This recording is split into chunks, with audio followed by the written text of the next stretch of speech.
Really quick, I apologize if this sounds like the audio is rushed a bit. This is like the 6th time I've recorded this. The last 3 times I didn't realize my mic was muted, so I'm kind of agitated.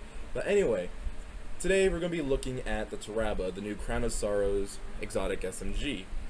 We're going to be talking about if it's worth the exotic slot, if there's any weapons that would be better than it in its slot, any better exotics, etc., etc.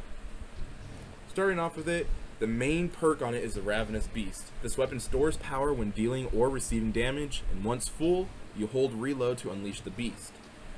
Unleashing the beast is when you hold reload and you unleash the beast when the weapon is fully charged, you get faster fire rate, much more damage output, and a faster reload speed. All in all, this gun shreds. You guys keep on watching to the end. I'm going to go up against a Lost Sector boss in the Dreaming City. Twice, once without the perk active, and then the second time with the perk active. It shreds. So is it a good exotic in that regard? It is. However, the way the Ravenous Beast perk works is if you switch off of the weapon and then switch back to it, it will get rid of any charge that you already had.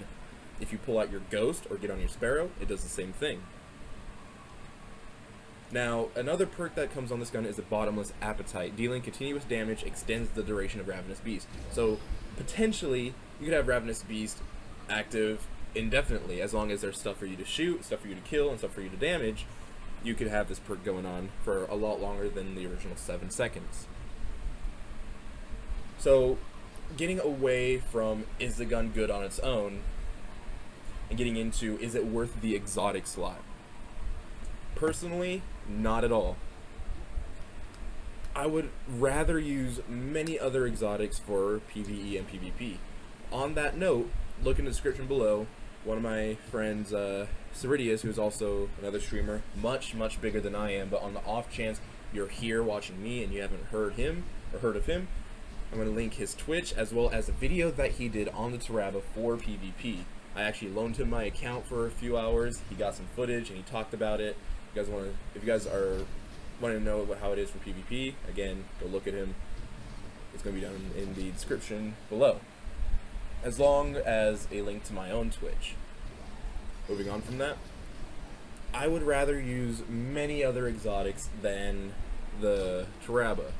For example, Anarchy, 1K Voices, Huckleberry if you want another exotic SMG.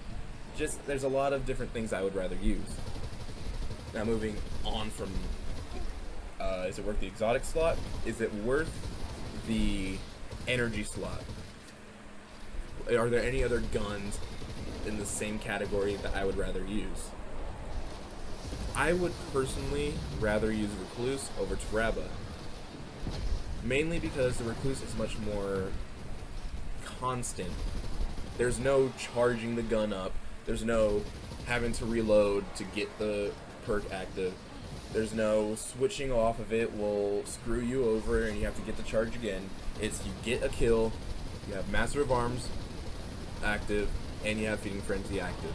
It's a much better gun for both PvE and PvP. Now, a lot of people are going to be saying, oh, well then Recluse needs to be nerfed. Honestly, I don't think it does. It may not be as hard to get as Luna's Howl, not even Not Forgotten, because Not Forgotten is legend. But while it may not be as hard to get as Luna's Howl, Mountaintop, or I believe it's called the Revoker. I haven't really played that much Crucible lately since the new season dropped, so I'm not sure what the new sniper is. I'm sorry. Plus, I also get its name mixed up with a bunch of other stuff. Anyway, it's still a pinnacle weapon, and while this is a raid exotic, it's a completely random chance to drop. You just got to keep on doing it until you get it. With the Recluse, there's the quest. You go for it, you get it, okay?